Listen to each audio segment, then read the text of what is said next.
Hi hello welcome back to my YouTube channel. ಎಲ್ಲರೂ ಹೇಗಿದ್ದೀರಿ? ಎಲ್ಲರೂ ಸೂಪರ್ ಆಗಿದ್ದೀರಾ ಅಂತ ಅನ್ಕೊತ ವ್ಲಾಗ್ನ ಸ್ಟಾರ್ಟ್ ಮಾಡ್ತಾ ಇದ್ದೀನಿ.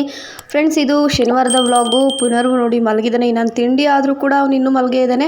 9:45 10 ಗಂಟೆ ಆಗಿದೆ. ನಾನು ಎದ್ದಿದ್ದೆ ಇವತ್ತು 8:45 ಆಗೋಗ್ಬಿಟ್ಟಿತ್ತು. ಟೈಮು ಹೆವಿ ಆಗ್ಬಿಟ್ಟಿತ್ತು. ಸೊ ಸಂಡೇ ಆಗಿರೋದ್ರಿಂದ ಸ್ಯಾಟರ್ಡೇ ಆಗಿರೋದ್ರಿಂದ ಪುನೀಕ್ ರಜಾ. ಶನಿವಾರ ಭಾನುವಾರ ಎರಡು ದಿನವೂ ರಜಾ ಕೊಡ್ತಾರೆ. ಸೊ ಶನಿವಾರ ಚಿಕ್ಕಬಳ್ಳಾಪುರ ಇದು ಈಶಾ ಫೌಂಡೇಶನ್ಗೆ ಹೋಗ್ಬೇಕು ಅಂತ ಹೇಳಿ ಅವ್ರು ಹೊರಟರು. ಸೊ ಅವ್ರು ತಿಂಡಿ ತಿಂದಿಲ್ಲ ಇವತ್ತು. ತಿಂಡಿ ತಿಂದಂಗೆ ಹೋದ್ರು 7 ಗಂಟೆಗೆ. ನಾನು ಎದ್ದಿದ್ದು 8:45. ನನಗೆ ನಿದ್ದೆ ಕಣ್ಣೇ ಬಿಡೋಕ್ಕಾಗ್ತಾಯಿಲ್ಲ. ಸೊ ನೈಟ್ ಲೇಟಾಗಿ ಆಗುತ್ತಲ್ಲ ಮಲಗೋದು. ಒಂದೊಂದು ದಿನ ಹಂಗೆ ಆಗ್ಬಿಡುತ್ತೆ. ಇವತ್ತೇ ಫಸ್ಟೇ ಆ ಥರ ಆಗಿರೋದು. ಸೊ ಪುನರ್ವು ಎದ್ದ ಹಾಲು ಕುಡಿದು ಸ್ವಲ್ಪ ಹೊತ್ತಾದಮೇಲೆ ನಾನು ಊಟ ಮಾಡಿಸಿ ಆಮೇಲೆ ಹಣ್ಣನ್ನು ತಿನ್ನಿಸ್ತಾ ಇದ್ದೀನಿ. ಮಾವಿನ ಅಂದರೆ ತುಂಬಾ ಇಷ್ಟ. 120 130 140 ರೂಪಾಯಿ kg ಇಲ್ಲಿ. ಸೊ ಒಂದು ಹಣ್ಣನ್ನು ಕಟ್ ಮಾಡಿ ತಿನ್ನಿಸ್ತಾ ಇದ್ದೆ.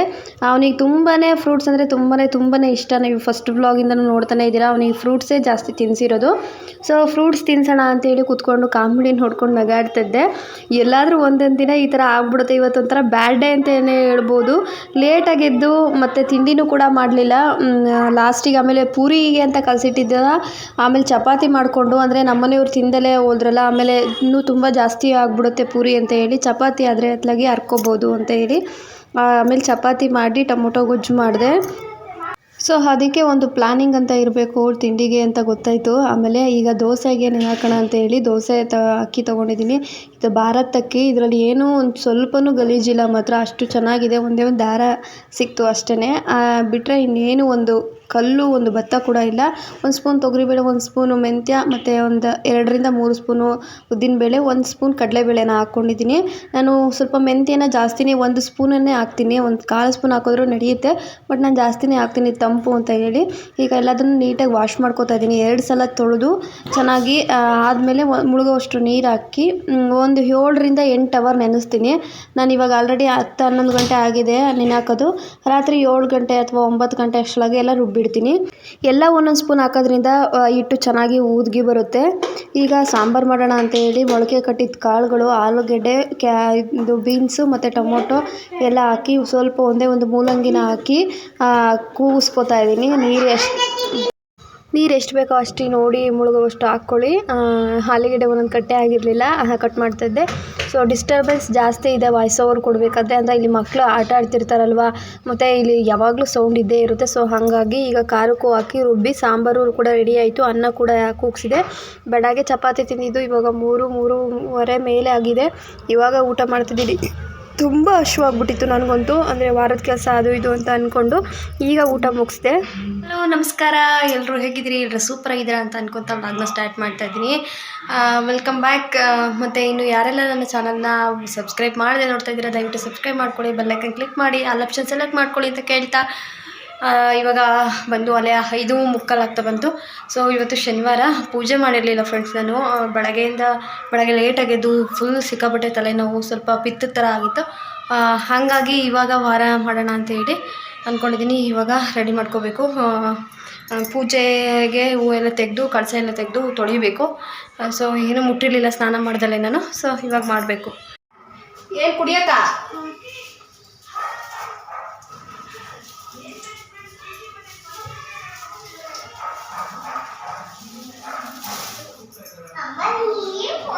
ಕೊಟ್ಟೆ ಇರುಕಂಡ ನೀನು ಬಾಟ್ಲು ತಗೊಂಬ, ಕೊಡ್ತೀನಿ. ನೀನು ಬಾಟ್ಲು ತಗೊಂಬಾರೆ.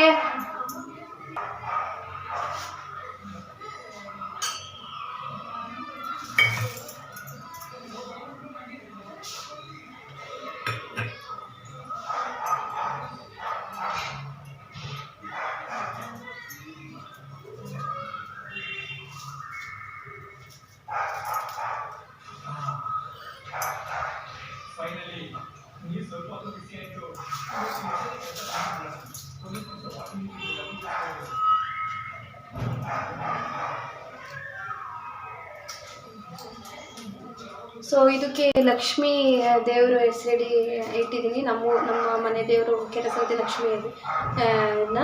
ಸೊ ಅದಕ್ಕೆ ಕಾಯಿನ್ಸ್ 20 ರೂಪಾಯಿ ಕಾಯಿನ್ಸು ಚೇಂಜ್ ಎಲ್ಲ ಹಾಕಿ ಅಕ್ಕಿ ಹಾಕಿ ಇದ್ರ ಮೇಲೆ ಕಳಸ ಇಟ್ಟಿದ್ದೀನಿ. ಲಕ್ಷ್ಮಿ ಅಂದರೆ ದುಡ್ಡಲ್ವಾ, ಸೊ ಹಾಗಾಗಿ ಅಷ್ಟೇ.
ಗೊತ್ತಾ, ಒಂದು 4-5 ದಿನ ಆಯಿತು ಪಕ್ಕದ ಮನೆಯವರು ಒಂದು ಬೊಕ್ಕೆ ಹೂ ಕೊಟ್ಟಿದ್ರು.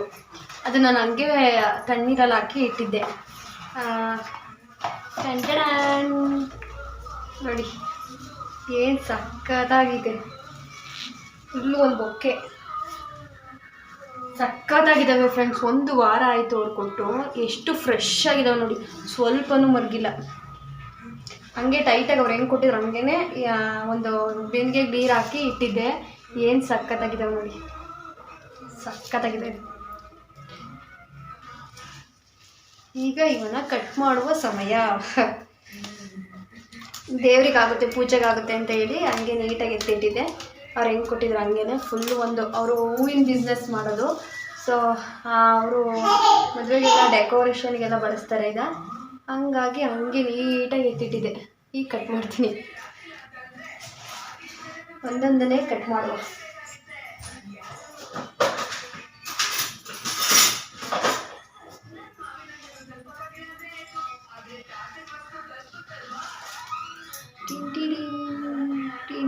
ನೋಡಿ ಎಷ್ಟು ಚೆನ್ನಾಗಿದೆ ಅಂತ.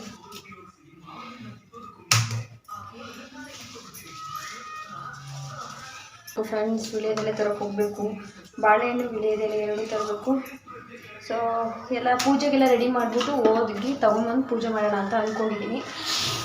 ಪುನರ್ಗಳು ಬಿಟ್ಟು ಹೋಗೋದೋ ಕರ್ಕೊಂಡು ಹೋಗೋದೋ ಗೊತ್ತಿಲ್ಲ, ಏನು ಮಾಡೋದೋ ಗೊತ್ತಿಲ್ಲ. ಇವತ್ತಾಗಲೂ ಈ ಹಾಳಾದ ನ್ಯೂಸ್ ನೋಡ್ಕೊಂಡು ಕೂತ್ಕೊಂಡು ನನ್ನ ಟೈಮೇ ಹೋಗೋದು ಗೊತ್ತಾಗಲಿಲ್ಲ. ಆಮೇಲೆ ಕೆಲಸ ಬೇರೆ ಲೇಟಾಗಿ ಬೇರೆ ಎದ್ಬಿಟ್ಟೆ ಮೇಯ್ನು. ಸೊ ಚಪಾತಿ ಬೇರೆ ಇವತ್ತು ತಿಂಡಿಗೆ, ಹಾಗಾಗಿ ಸ್ವಲ್ಪ ಟೈಮ್ ಹಿಡಿತು. ಇವಾಗ ಮಾಡಬೇಕು. ಇವತ್ತು ಸಂಜೆ ಪೂಜೆ, ಅದಕ್ಕೆ ಇನ್ನೇನು ಮಧ್ಯಾಹ್ನ ಮಾಡೋದು ಅಂತ ಹೇಳಿ ಸಂಜೆ ಇಟ್ಕೊಂಡೆ ಪೂಜೆ ಮಾಡೋದು. ಎಷ್ಟು ಚೆನ್ನಾಗಿದೆ ನೋಡಿ ಫ್ರೆಂಡ್ಸ್, ಸಕ್ಕತ್ತಾಗಿದ್ದಾವೆ ಮಾತ್ರ. ಇವತ್ತು ಫುಲ್ಲು ದೊಡ್ಡ ದೊಡ್ಡ ಗುಲಾಬಿಲಿ ನಮ್ಮ ದೇವರ ಅಲಂಕಾರ ನಮ್ಮ ದೊಡ್ಡ ಗುಲಾಬಿಗಳಲ್ಲಿ. ಅದು ಸಕ್ಕತ್ತಾಗಿರೋ ಗುಲಾಬಿಗಳಲ್ಲಿ ಸೂಪರಾಗಿದೆ ಮಾತ್ರ. ನಾನು ಬಿಚ್ಚಲಿಲ್ಲ, ಅದಕ್ಕೇ ಹಾಳಾಗ್ಬಿಡುತ್ತೆ ಅಂತ ಹೇಳಿ ಹಾಗೆ ನೀಟಾಗಿ ಎತ್ತಿಟ್ಟಿದ್ದೆ. ಸಕ್ಕತ್ತಾಗಿದೆ ಮಾತ್ರ. ಈಗ ಸ್ವಲ್ಪನೂ ಮರಗಿಲ್ಲ, ಸ್ವಲ್ಪನೂ ಹಾಳಾಗಿಲ್ಲ, ಅಷ್ಟು ಚೆನ್ನಾಗಿದೆ. ಅದು ಕಡ್ಡಿ ಸಮೇತ ಕೊಟ್ಟಿದ್ರಲ್ಲ, ಆ ಕಡ್ಡಿ ಸಮೇತ ನಾನು ನೀರಿಗೆ ಇಟ್ಟಿದ್ದೆ. ಹಾಗಾಗಿ ನೀಟಾಗಿದೆ. ವಾವ್, ಸಕ್ಕತ್ತಾಗಿದೆ ಕಲರ್. ಮೆರೂನು, ಇದು ಫುಲ್ ರೆಡ್ಡು ಅಲ್ಲ, ಒಂಥರ ಮೆರೂನು ಆ ಥರ ಕಲರ್. ತುಂಬ ಒಳ್ಳೆಯವರು ಫ್ರೆಂಡ್ಸ್ ಪಕ್ಕದ ಮನೆಯವರು. ಆ ಥರ ಇರಬೇಕು ಅಕ್ಕಪಕ್ಕದಲ್ಲಿ ಒಳ್ಳೆ ಮನುಷ್ಯರು, ಇಲ್ಲಾಂದರೆ ನಮಗೂ ಬೋರ್ ಆಗಿಬಿಡುತ್ತೆ. ಸೊ ಏನಾದರೂ ಬೇಕಾದರೆ ಎಸ್ಕೋತಾರೆ, ಅವರು ಕೊಡ್ತಾರೆ. ಸೊ ಒಳ್ಳೆ ಮನುಷ್ಯರು. ಸೊ ಅಲಂಕಾರ ಈಗ ಕೇಳ್ಬೋದು, ಸಂಡೇ ಯಾಕೆ ವ್ಲಾಗ್ ಮಾಡಿಲ್ಲ, ವ್ಲಾಗ್ ಹಾಕಿಲ್ಲ ಅಂತ ಹೇಳಿ. ಸ್ಯಾಟರ್ಡೇದೇ ಸಂಡೇ ಹಾಕೋಣ ಅಂತ ಅಂದ್ಕೊಂಡೆ, ಬಟ್ ಸಂಡೇ ಸ್ವಲ್ಪ ಫ್ರೆಶ್ಶಾಗಿ ಇರೋಣ ಆರಾಮಾಗಿ ಮನೇಲಿ ಅಂತ ಅಂದ್ಕೊಂಡು ಯಾವುದೇ ವ್ಲಾಗನ್ನು ಅಪ್ಲೋಡ್ ಮಾಡಲಿಲ್ಲ. ವ್ಲಾಗ್ ಕೂಡ ಮಾಡ್ಕೊಂಡಿಲ್ಲ ಸಂಡೇದು. ಈಗ ಎಲ್ಲ ಹೂವೆಲ್ಲ ಮುಡಿಸ್ಕೊಂಡು ಪೂಜೆಗೆ ರೆಡಿ ಮಾಡ್ಕೊತಾ ಇದ್ದೀನಿ. ಸಂಡೇ ಸಿಗೋದೇ ಒಂದು ಸಂಡೇ. ಸೊ ಪುನಿ ಇರೋದು ಅವತ್ತೊಂದು ದಿನ, ಅದು ಇರೋದಿಲ್ಲ, ಊಬರ್ ಮಾಡ್ತಾರೆ. ಅವತ್ತು ಸ್ವಲ್ಪ ಒಂದು 2-3 ಅವರ್ ಜೊತೆಲಿ ಇರ್ತಾರೆ. ಅದಕ್ಕೆ ಯಾವ ವ್ಲಾಗು ಮಾಡಲಿಲ್ಲ, ಮನೆ ಕೆಲಸ ಮಾಡ್ಕೊಂಡು ಅವ್ರ ಜೊತೆ ಆರಾಮಾಗಿ ಮಾತಾಡ್ಕೊಂಡಿದ್ದೆ. ಸೊ ಹಾಗಾಗಿ ಅಷ್ಟೇ, ನಮಗೂ ಒಂದು ಟೈಮ್ ಅಂತ ಬರುತ್ತಲ್ವ. ವೀಕ್ಲಿ ಫುಲ್ಲು ಕೆಲಸಕ್ಕೆ ಅವರು ಬರೋದು, ಹೋಗೋದು 5 ಗಂಟೆ, ಬರೋದು 12-1 ಗಂಟೆ ಆಗುತ್ತೆ. ಸೊ ಟೈಮ್ ಸ್ಪೆಂಡ್ ಮಾಡೋಕ್ಕೆ ಆಗೋದಿಲ್ಲ. ಸೊ ಸಂಡೇ ಯಾವುದು ವ್ಲಾಗ್ನೂ ಕೂಡ ಮಾಡಲಿಲ್ಲ, ತಲೆನೂ ಕೆಡಿಸ್ಕೊಳಕ್ಕೆ ಹೋಗಲಿಲ್ಲ. ಎಷ್ಟು ಚೆನ್ನಾಗಿದೆ ನೋಡಿ, ಇಲ್ಲಿ ಬೊಕ್ಕೆ ಥರ ಹಂಗೆ ಇಟ್ಟೆ ನಾನು. ಅಂದರೆ ತೀರ್ಥ ಹಾಕಿಟ್ಕೋತೀವಲ್ಲ, ಅಂದರೆ ಪಂಚಪತ್ರೆನ ಏನೋ ಅಂತಾರಲ್ಲ ಅದು. ಈಗ ಟೈಮ್ ಆಗುತ್ತೆ, ಹೋಗೋಣ ಬಾರು. ಹೋಗೋಣ, ಟೈಮ್ ಆಗುತ್ತೆ. ವಿಳೆದೆಲೆ ತರಬೇಕು ಫ್ರೆಂಡ್ಸ್, ಕತ್ಲೆ ಆಗೋಯ್ತೆ ಅಲ್ಲೆರಡೆ. ಬಾರೋ, ಇವ್ನು ಟಿ ವಿ ನೋಡ್ತಾ ಇರ್ತೀನಿ ಇಂದ, ಮತ್ತೆ ಭಯ ಬಿಟ್ಟೋಗೋಕೆ, ಏನು ಮಾಡ್ತಾನೋ ಏನು ಮುಡ್ತಾನೋ ಅಂತ. ಬಾರು ಫ್ರೆಂಡ್ಸಿಗೆ ಹೇಳ್ತಿದ್ದೀನಿ ಮಗನೇ. ನೋಡಿ ಇದೆ ಈ ಪಕ್ಕದ ಮನೆಯವರು ಇಲ್ಲ, ಡೋರ್ ಹಾಕ್ಕೊಂಡೆಲ್ಲ ಹೋಗಿದ್ದಾರೆ. ಮತ್ತೆ ಅವ್ರು ಇದ್ದಿದ್ರೆ ಬಿಟ್ಟು ಹೋಗ್ಬೋದಿತ್ತು, ಅವರು ಇಲ್ಲ. ಹಾಗಾಗಿ ಸುಮ್ಮನೆ ಕರ್ಕೊಂಡು ಹೋಗೋಣ ಅಂತ ಹೋಗ್ತಾಯಿದ್ದೀನಿ. ಡೋರ್ ತಡಿಯೋ, ಗೇಟ್ ಹಾಕಿದ್ದಾರೆ. ಚಿನ್ನಮ್ಮ ಓಡಬೇಡ, ತಡಿ, ನೀವು ಓಡಬೇಡ ಚಿನ್ನಮ್ಮ, ನಾನು ಹೇಳ್ತಾ ಇದ್ದೀನಿ. ಬಾ ಚಿಕ್ಕ, ಬೇಗ ಓಡಬೇಡ ಅಂದೆ. ಓಡಬಾರ್ದು ನನಗೆ. ನೋಡು, ವೆಹಿಕಲ್ಸ್ ಬರ್ತಿರುತ್ತೆ, ಸುಮ್ಮನೆ ಬರ್ಬೇಕು ನನ್ನ ಜೊತೆ, ಆಯಿತಾ? ಸೊ ಒಂದು 100 ಮೀಟರ್ಸ್ ಆಗುತ್ತೆ ಅಷ್ಟೇ ಅಂಗಡಿ, ಅಂದರೆ ವಿಳೆದೆಲೆ ಅಂಗಡಿ. ಇಲ್ಲ ಇದು ಪ್ರಾವಿಜನ್ ಸ್ಟೋರ್ ಪಕ್ಕದಲ್ಲೇ ಇದೆ.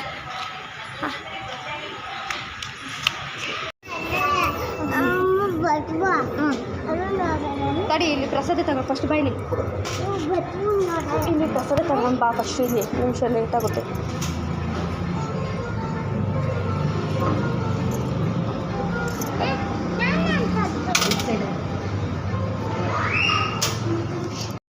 ತಲೆಯಲ್ಲಿರೋ ಟವಲ್ಲು ಕೂಡ ಮರೆತು ಎಲೆ ತರಕ್ಕೆ ಹೋಗೋ ಅರ್ಜೆಂಟಲ್ಲಿ ಹಂಗೆ ದೇವಸ್ಥಾನಕ್ಕೂ ಹೋಗಿ ಬಂದೆ. ಆಮೇಲೆ ಅಲ್ಲಿ ಹೇಳಿದ್ರು ಒಬ್ಬರು ಭಕ್ತಾದಿಗಳು ಈ ಥರ ತಲೆಯಲ್ಲಿ ಟವಲ್ ಕಟ್ಟಿ ದೇವಸ್ಥಾನಕ್ಕೆ ಬರಬಾರ್ದು ಅಂತ ಹೇಳಿ. ಅವಾಗ ಗೊತ್ತಾಯಿತು ನನಗೆ.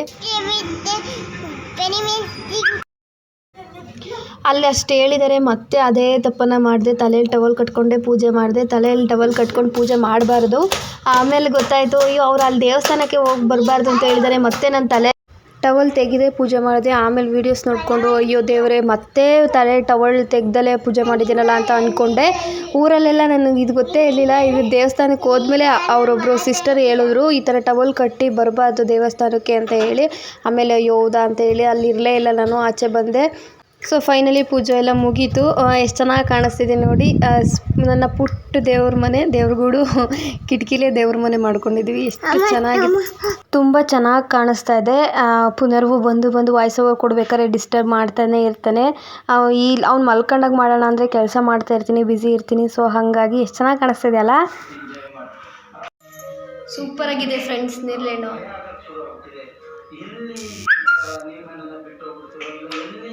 ಬ್ಲ್ಯಾಕ್ ಕಲರ್ ಇದೆ ಅಂತ ಪುನರ್ ತಿಂತಾ ಇಲ್ಲ ಅಲ್ವೇನಾ?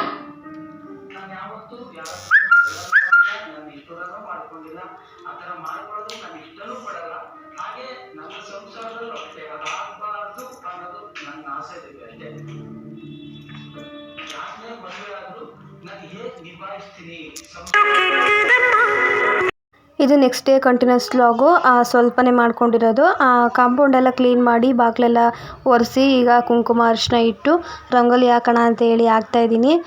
ಫಸ್ಟು ನನಗೆ ನಂಬ್ತಿರೋ ಇಲ್ವೋ ನನಗೆ ರಂಗೋಲಿನೇ ಹಾಕಕ್ಕೆ ಬರ್ತಾ ಇರಲಿಲ್ಲ. ಇವಾಗ ನಾನು ರಂಗೋಲಿ ಹಾಕೋದೆಲ್ಲ ಕಲ್ತಿದ್ದೀನಿ. ಬೇರೆಯವ್ರಿಗೆ ಹೋಲಿಸ್ಕೊಂಡ್ರೆ ಪರವಾಗಿಲ್ಲ, ನಾಟ್ ಬ್ಯಾಡ್. ಅಂದರೆ ನನಗೆ ಗೊತ್ತಿರೋರಿಗೆ ಹೋಲಿಸ್ಕೊಂಡ್ರೆ ನಾನು ಪರವಾಗಿಲ್ಲ ಅಂತ ಅನ್ಕೋತೀನಿ. ಫಸ್ಟು ನನಗೆ ಎಳೆನೂ ಕೂಡ ಬಿಡೋಕ್ಕೆ ಬರ್ತಾ ಇರಲಿಲ್ಲ. ಇವಾಗ ಕಲ್ತ್ಕೊಂಡಿದ್ದೀನಿ. ಅಂದರೆ ಯೂಟ್ಯೂಬಲ್ಲಿ ನೋಡಿ ಕಲ್ತ್ಕೊಂಡಿರೋದು. ನನಗೆ ಆಶ್ಚರ್ಯ ಆಯಿತು, ನಾನು ಇಷ್ಟು ಚೆನ್ನಾಗಿ ಹಾಕ್ತೀನ ರಂಗೋಲಿನ ಅಂತ ಹೇಳಿ. ಸೊ ಆಮೇಲೆ ದೋಸೆ ಎಲ್ಲ ನೆನೆಸಿಟ್ಟಿದ್ನೆಲ್ಲ ನೆನ್ನೆನೇ ರುಬ್ಬಿಟ್ಟಿದ್ದೆ. ಇವಾಗ ದೋಸೆ ಹಾಕ್ಕೋಬೇಕು. ಪುನಿಗೆ ಇವಾಗ ಎದ್ದಿದ್ದಾರೆ. ಇವಾಗ ಟೈಮಲ್ಲಿ ಆಲ್ರೆಡಿ 11 ಗಂಟೆ ಮೇಲಾಗಿದೆ. ಕೆಲಸ ಎಲ್ಲ ಮುಗಿಸಿನೇ ನಾನು ಆಮೇಲೆ ಕಾಂಪೌಂಡನ್ನು ಕ್ಲೀನ್ ಮಾಡೋದು. ಸೊ ಈಗ ದೋಸೆ ಮಾಡೋಣ ಅಂತೇಳಿ ಬರ್ತಾಯಿದ್ದೀನಿ. ಒಂದೇ ಒಂದು ಇದರಲ್ಲಿ ಹೇಳಬೇಕು ಅಂತ ಅನ್ನಿಸ್ತು, ಅದಕ್ಕೆ ಹೇಳ್ತಾಯಿದ್ದೀನಿ.